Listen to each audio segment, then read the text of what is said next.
In today's video, I'm going to teach you how to star your favorite in FreshBooks 2026, step by step. First, sign into your FreshBooks account and head to your dashboard. This is your home base where you get a quick snapshot of your business. From here, shift your attention to the left-hand sidebar. That menu is your main navigation in FreshBooks. If you're on a smaller screen, you may need to expand it to see all options. Now click Reports. This opens the Reports area where you'll find all the key reports available to you, such as profit and loss, aged receivables, and more. Starring reports here is the easiest way to make sure the ones you use most are always within reach. Without hunting through a long list every time, browse through the list and find a report you want quick access to. Right next to the report's name, look for a small star icon. Click that star. When the star fills with color, it's your visual confirmation that the report has been added to your favorites. Depending on your view, the star may appear when you hover your cursor over the report title.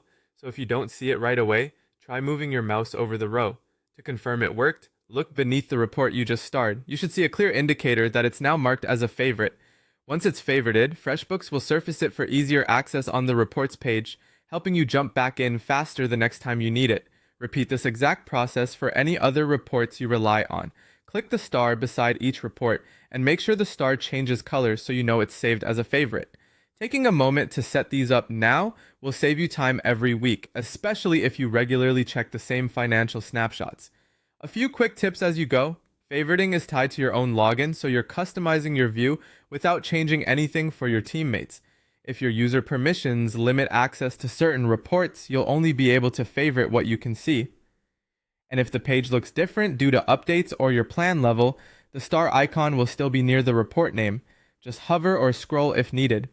That's all there is to it. You went from the dashboard to reports, clicked the star to favorite a report, verified the change beneath the report name, and repeated the process for as many favorites as you need. Thanks for watching and enjoy faster, cleaner reporting in FreshBooks.